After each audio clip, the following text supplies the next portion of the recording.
கோல விழி கொண்ட கோமதியவளே ஆதிபராசக்தி.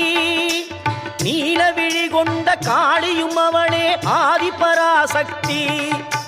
கோல விழி கொண்ட கோமதி அவளே ஆதிபராசக்தி. நீல விழி கொண்ட காளியும் அவளே ஆதிபராசக்தி. முக்காலம் உணர்ந்தவள் முத்தொழில் புரிபவள் ஆதிபராசக்தி. முக்காலம் உணர்ந்தவள் முத்தொழில் புரிபவள் ஆதிபராசக்தி.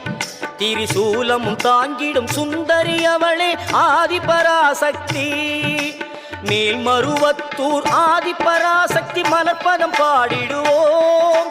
காலம் எல்லாம் நம்மை காத்திடும் தாய் அவள் கோவிலை நாடிடுவோம்.